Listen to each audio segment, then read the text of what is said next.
Welcome race fans, it's time for race 3. Last time we saw Kit Cam and Chris Kahuna heading through to the next round.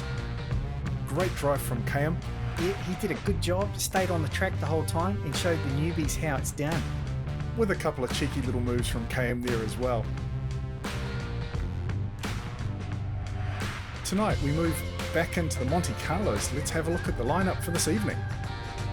In the front row we've got Marc D for CRC Racing in position 1, Josh Paulfer for Rust Belt Racing in lane 2, and then in row 2 we've got T-Hammer for Hammer Time Racing. All of these guys are new to Chaos Canyon. They've never been down the track before. I'm very curious to see just how they handle it, especially that jump. And they're off. Oh, Marc D's over in KM corner. Paulfer's over.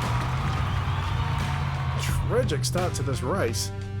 What are they doing out there? Everybody's on their roof. They do understand the idea behind a race is to finish, don't they? That I'm not sure about, Guru. Obviously, maybe these guys didn't get the memo. Paulfer there just taking a huge tumble. Well out in front, but just couldn't hold on to it. They reset in the positions they were on the track, or in some of their cases off the track. Paulfer out in the beginning, out in the front. Oh, what happened there? I don't know, but T-Hammer's made the most of that. They all finished the race, but let's have a look at that again. So Paulfer comes down. Oh, he slams into the side, and then Marc D slams into him. That's ridiculous. How did he get that so wrong? Look at him. If he hadn't hit that sign, he would have gone well off the track. And then Marc D just slamming into his bonnet there. So boom, he hits the sign. T-Hammer gets through clean, but then he's right under Marc D. Bounces up. Marc D does a great job there controlling his car and managing to keep going. Look at that. As I suspected, these guys are just struggling with the jump. I don't know if it's the nerves or what, but they were lucky no one was seriously hurt. Well, you know, these big old American cars are built to last, so they take a pounding and keep going, luckily. A lot like Grandma in that first race. That puts Paulfer back in position 3. T-Hammer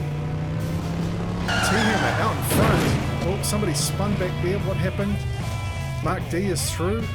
Paulfer over again, is he? He is. Oh, Rick's towing. He's really got to fix that truck. Yeah, look, I think these guys are just overworked in the tow trucks. They're getting a real workout with all these guys ending up on their roof, and I think it's just a bit tired. I know they put an ad in the paper for some extra drivers, but they're just not here yet. And you saw there Josh Paulfer just rolling in that corner, so that leaves him in the second row for the final lap.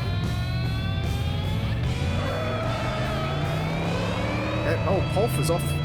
T-Hammer out in front, Marc D close and behind. There's your first and second, ladies and gentlemen. Great race from T-Hammer. And how did Paulfer get down there? Hold up, there's spectators up there. Has he just killed someone? I don't know, mate. Oh.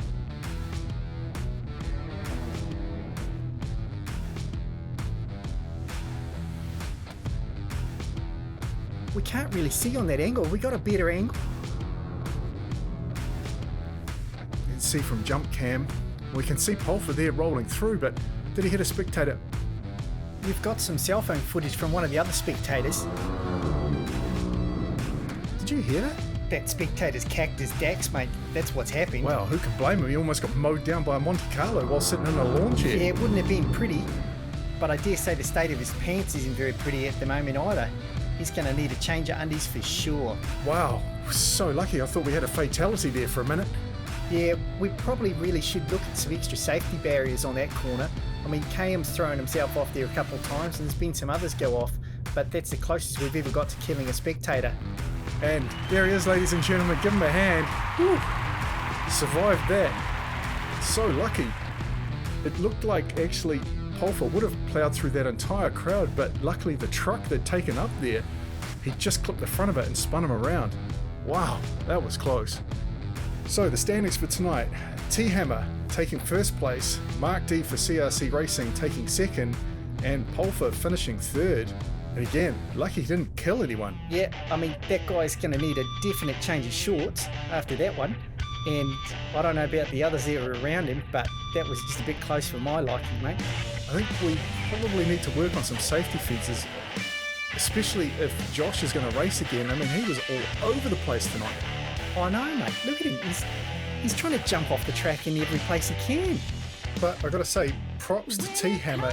Stayed cool with that insane chaos going on all around him, and even Mark D holding it together. But that one there, you can see he slides around and luckily just clips the front of that truck, which pushes him back up on the track just a little bit and just saves that crowd. Although it didn't really save his pants. But he just doesn't move. He's rock solid there. Unlike his bowels. Oh, harsh, mate, harsh.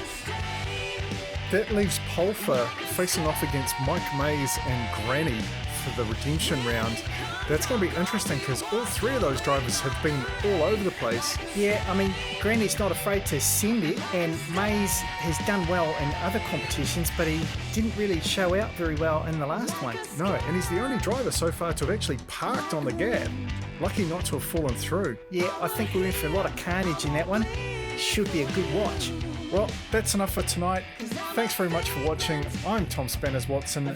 He's Frank the Guru Gibbs. We'll see you next time. Mate, you reckon that guy's going to get a lotto ticket? Man, I would. That was ridiculously close. I hope he remembers to change his pants first though, because I'm pretty sure I can smell that mess from here.